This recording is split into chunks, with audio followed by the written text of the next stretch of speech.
प्यारे विद्यार्थियों, 10वीं का हिंदी का पेपर होने वाला है। ठीक है, तो उसमें आपके जो महत्वपूर्ण प्रश्न हैं वो मैं आपको बता रही हूँ। आपको ध्यानपूर्वक सुनना, समझना है और उनको याद करना है। ठीक है, तो 2012 में एक प्रश्न आया था, गोपियों के मन में क्या था, वह मन में ही क्यों रह गया। अथवा गोपियों के मन की बात मन में क्यों रह गई। ठीक है, तो इसका उत्तर आपको लिखना है। गोपियों के मन में था कि उनके परम प्रिय श्री कृष्ण उनकी आँखों के सामने रहें और वे उनके साथ प्रेम संबंध का आनंद ले, लेकिन श्री कृष्ण के मथुरा चले जाने और लौटकर न आने से गोपियों के सभी मनोरथ मन में ही दबकर रह गए। वह श्री कृष्ण के साथ प्रेम करने का जो आनंद लेना चाहती थी, उसका कोई अवसर ही उनको नहीं मिला। दूसरा प्रश्न है, नाही परत कही में गोपियाँ अपनी व्यथा क्यों नहीं कह पा रही हैं। तो इसका उत्तर लिखना है, प्रेमी अपने मन की व्यथा अपने प्रिय पर ही प्रकट करता है। किसी अन्य के सामने अपनी विरह व्यथा सुनाने में संकोच आड़े आता है। गोपियाँ भी इसी कारण व्याकुल हैं। वे अपनी विरह व्यथा किसे सुनाएं। उद्धव को सुनाने से कोई लाभ नहीं, क्योंकि वह तो ज्ञान मार्गी योगी हैं।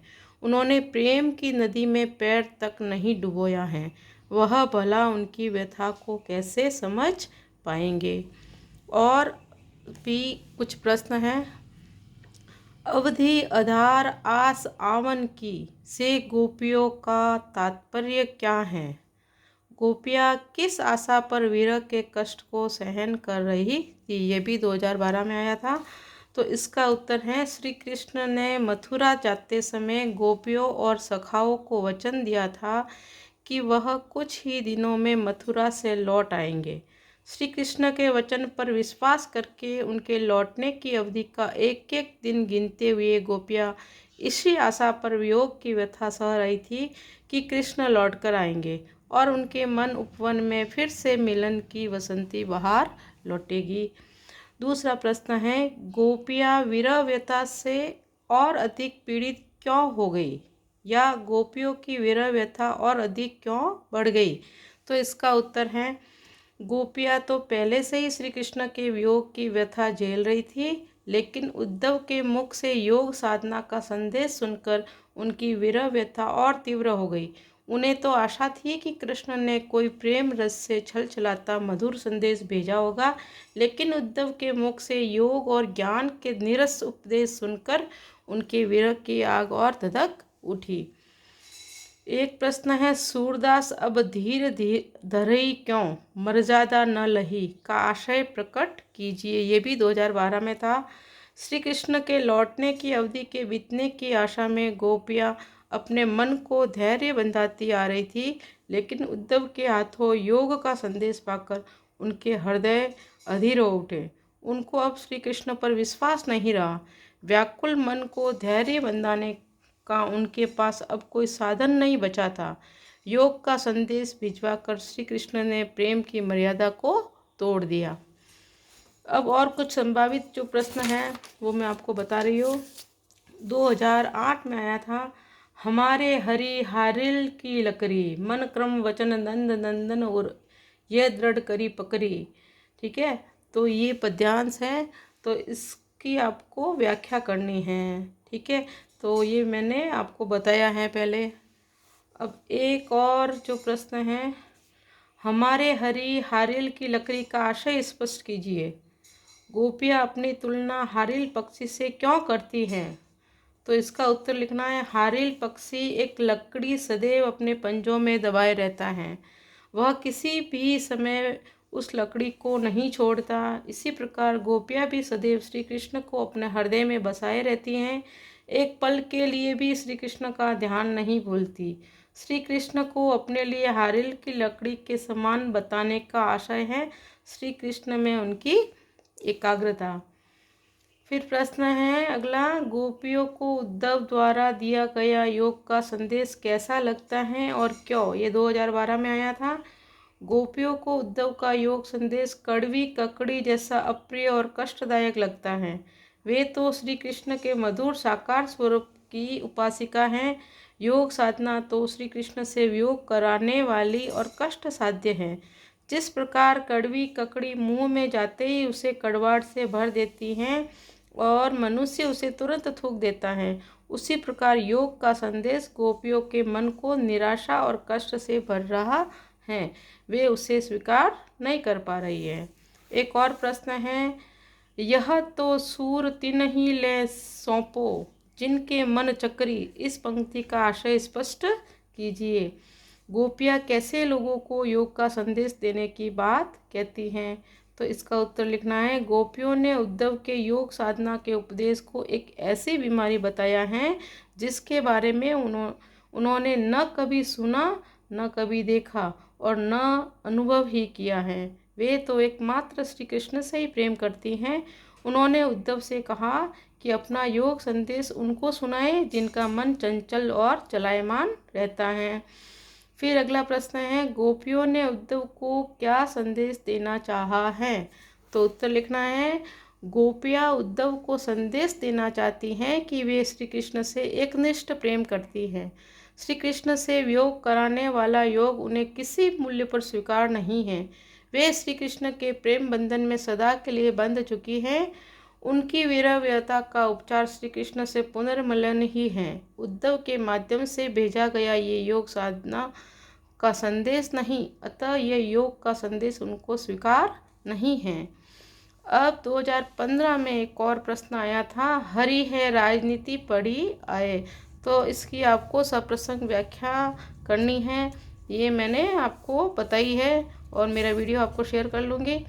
अब एक प्रश्न है, हरि है राजनीति पढ़ी आए। इस पद में गोपियाँ कृष्ण के किस रूप का वर्णन कर रही है? तो इसका उत्तर लिखना है, इस पद में गोपियाँ श्री कृष्ण के चतुराईपूर्ण और स्वार्थमय व्यवहार पर व्यंग कर रही है।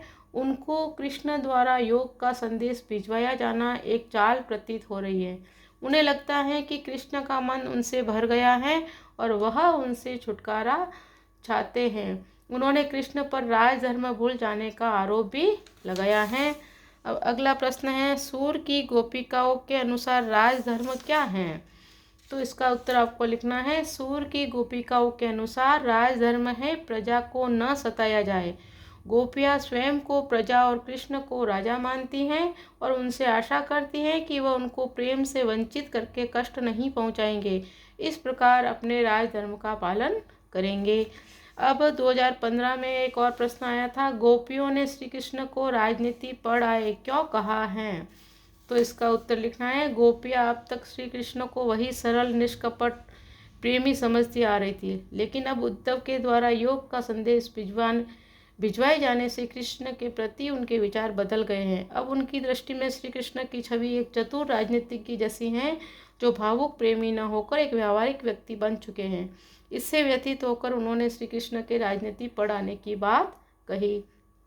अगला प्रश्न है, उपयुक्त बंद में गोपियों की कौन कौन सी विशेषताएं प्रकट हो रही हैं? तो आपको लिखना है, उपयुक्त पद में गोपियों की वाक कुशलता, प्रगल्भता, व्यावहारिक ज्ञान में पारंगतता प्रकट होती हैं। साथ ही श्री कृष्ण के प्रति प्रेम भरी नाराजगी भी परिलक्षित होती हैं। फिर प्रश्न है, बड़ी बुद्धि जानी जो उनकी पंक्ति में क्या व्यंग किया गया है? तो लिखना है, गोपियों ने उक्त पंक्ति में व्यंग किया है कि श्री कृष्ण पहले भी बहुत चतुर थे, परंतु उद्धव के हाथ संदेश भिजवाकर उन्होंने यह सिद्ध कर दिया कि वहाँ उन्हें गुरुओं से चालाकी के और भी शास्त्र पढ़ लिए हैं, जिससे उनकी बुद्धि और बढ़ गई है। ठीक है। फिर है, गोपियों के अनुसार कृष्ण ने क्या अनीति की? तो गोपियाँ उद्धव को उलाहना देते हुए कहती हैं कि राजा का धर्म होता है कि वह अपनी प्रजा को सभी प्रकार के सुख पहुंचाए, परंतु उन्होंने तो स्वयं न आकर योग संदेश भिजवाकर हमें और कष्ट पहुंचाया है। गोपियों की दृष्टि में कृष्ण ने उनको दुख पहुंचाकर अनीति का कार्य किया है। फिर अगला प्रश्न है, रेखांकित पंक्ति का भाव स्पष्ट कीजिए। तो ये रेखांकित पंक्ति क्या है बताऊँ मैं आपको? एक सेकंड। राजधर्म तो यह सुर जो प्रजा न जाई सताए। तो इसका आपको इसकी सप्रसंग व्याख्या करनी है। ठीक है। तो इसका है रेखांकित पंक्ति में महाकवि सूरदास ने गोपियों के द्वारा राजधर्म की सीख दी है कि राजा का यह धर्म कर्तव्य नहीं होता वह अपनी प्रजा को दुख कष्ट पहुंचाए। ये कर्तव्य नहीं होता है कि वो प्रजा को दुख और कष्ट पहुंचाए। ठीक है। अगला प्रश्न है, पहले के भले लोगों का कैसा स्वभाव होता था, अब के लोग उनकी तुलना में कैसे हैं? तो लिखना है, पहले के भले लोग दूसरों की भलाई के लिए सदा तत्पर रहते थे, इसके लिए वह कष्ट सहने को भी तैयार रहते थे। परंतु अब लोग वैसे परोपकारी नहीं रहे। अब तो लोग स्वार्थी हो गए हैं और प्रत्येक बात में पहले अपनी भलाई देखते हैं। फिर अब अपनों मन फेर पाई है में क्या भाव निहित है? तो लिखना है, गोपियाँ इस पंक्ति में राजा श्री कृष्ण को चोर सिद्ध कर रही है। वह उद्धव से कह रही है कि उद्धव, आप भले ही आदमी हैं, हमारा दुख दूर करने को ब्रज में पधारे हैं, आप हमारे साथ एक ही भलाई कर दीजिए, हमको हमारा मन श्री कृष्ण से वापस दिला दीजिए जिसे वो मथुरा जाते समय चुरा ले गए थे। आपके योग साधना का संदेश लेकर आने से हमें विश्वास है कि हमारे मन हमें फिर वापस मिल जाएंगे। अब है, मधुकर शब्द का क्या अर्थ है तथा इसका प्रयोग किसके लिए किया गया है? तो मधुकर शब्द का अर्थ है भौरा। इस शब्द का प्रयोग व्यंग रूप में उद्धव के लिए किया गया है। फिर अगला प्रश्न है, अब गुरु ग्रंथ पढ़ाए का तात्पर्य क्या है? तो आपको लिखना है, श्री कृष्ण पहले से ही चतुर थे, अब मथुरा जाकर वो और अधिक चतुर हो गए हैं। मथुरा की सुंदरियों ने उनको सीख देकर और ज़्यादा चतुर बना दिया है, इसी कारण वह गोपियों को योग का संदेश भेज रहे हैं। श्री कृष्ण के राजनीति पढ़ने और योग संदेश भेजने में क्या संबंध गोपियाँ देखती हैं? तो उसका उत्तर लिखना है, गोपियाँ देखती हैं कि श्री कृष्ण ने मथुरा जाकर राजनीति पढ़ ली है। राजनीति के सरल स्वभाव के न होकर छली कपटी होते हैं। श्री कृष्ण भी अब वैसे ही हो गए हैं। अतः गोपियों के सच्चे प्रेम को भुलाकर उन्होंने उन्हें योग साधना का संदेश भेजा है। फिर एक प्रश्न है, गोपियों द्वारा उद्धव को भाग्यवान कहने में क्या व्यंग निहित हैं? तो आपको लिखना है, गोपियों ने उद्धव को भाग्यवान कहकर उन पर तीखा व्यंग किया है। उनको स्नेह के बंधन से मुक्त कहकर वस्तुतः वे उन्हें अभागा सिद्ध करना चाहती हैं। उद्धव भले ही बड़े ज्ञानी और योगी हो, लेकिन वह प्रेम की मार्मिक अनुभूति से वंचित है। जो व्यक्ति किसी का प्रेम न पा सका वह गोपियों की दृष्टि में अभागा है। भाग्यवानों को ही जीवन में प्रेम रस का आनंद प्राप्त होता है। अगला प्रश्न है, गोपियों ने किन किन उदाहरणों के माध्यम से उद्धव को उलाहने दिए हैं? तो आपको लिखना है, गोपियों ने निम्नलिखित उदाहरणों के माध्यम से उद्धव को उलाहने दिए हैं।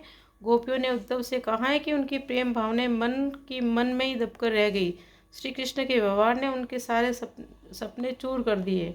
गोपियाँ कहती है, अब तक हम श्री कृष्ण द्वारा दी गई मथुरा से लौटने की अवधि पूरा होने पर उनके आगमन की आशा में वियोग की व्यथा सहन कर रही थी, किंतु आपने इन योग संदेशों ने तो हमारी विराग्नि को और दहका दिया है। श्री कृष्ण ने प्रजा की रक्षा का धर्म बुलाकर योग संदेश की धारा बहाकर में कष्ट दिया है। आपने भी अपने मित्र को सही परामर्श नहीं दिया। हे उद्धव, पहले के भले लोग तो परोपकार के लिए हर समय तत्पर रहते थे, आपके योग संदेश में तो परोपकार की कोई बात ही नहीं है। राजधर्म तो यही है कि प्रजा को सताया न जाए। फिर आप अपने मित्र श्री कृष्ण को क्यों नहीं बताते कि हमको क्यों सता रहे? तो ये आपको इसका उत्तर लिखना है। ठीक है। अगला 2014 में भी आया था, 2013 में भी आया था और 2012 में भी आया था। गोपियों के अनुसार राजा का धर्म क्या होना चाहिए? तो लिखना है, गोपियों के अनुसार राजा का धर्म अपनी प्रजा की रक्षा करना होता है।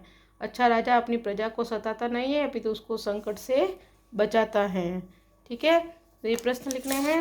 उसके बाद में और 2009 में आया था, क्या आप सूरदास के समान उद्धव को भाग्यशाली मानते हैं या नहीं? अपनी कल्पना शक्ति के आधार पर सही तर्क देकर स्पष्ट करें। तो लिखना है, उद्धव तुम हो अति बड़भागी। इस कथन से प्रकट नहीं होता है कि सूरदास उद्धव को भाग्यशाली मानते हैं। इस व्यंग कथन से बताया गया है कि श्री कृष्ण के प्रेम का स्वाद न चखने वाले उद्धव बड़े अभागे हैं। ज्ञान मनुष्य का श्रेष्ठ गुण हो सकता है, किंतु जीवन में सच्चा प्रेम करने वाला और सच्चा प्रेम पाने वाला ही भाग्यशाली होते हैं। अतः हम भी सूरदास से सहमत हैं, हम उद्धव को भाग्यशाली नहीं मानते। ठीक है। और बताती हूँ आपको कुछ प्रश्न। एक और 2013 में आया था, मन की मनी मांझ रही, गोपियों की मन की इच्छा उनके मन में क्यों रह गई? तो इसका उत्तर लिखना है, गोपियाँ श्री कृष्ण से अत्यंत प्रेम करती थी वह अपने मन की बात उनसे कहना चाहती थी, परंतु श्री कृष्ण जब मथुरा गए तो पुनः लौट कर ही नहीं आए। गोपियाँ उनके आगमन की प्रतीक्षा करती ही रह गई। उनको अपने मन की व्यथा उनसे कहने का अवसर ही नहीं मिला। ठीक है। 2013 में एक प्रश्न, उदो भले लोग आगे के परहित डोलत धाये का आशय क्या है? गोपियों के अनुसार पुराने जमाने के लोग क्या करते थे? तो उत्तर लिखना है। गोपियाँ उद्धव से कहती हैं कि पुराने जमाने के लोग दूसरों की भलाई करने के लिए निरंतर प्रयत्न करते थे तथा इधर उधर आते जाते थे। प्राचीन काल में सज्जन पुरुष परोपकार में लगे रहते थे। तो ये कुछ महत्वपूर्ण प्रश्न थे। ठीक है। तो अब मैं आपको अगले वीडियो में और महत्वपूर्ण प्रश्न बताती हूँ। तब तक के लिए धन्यवाद।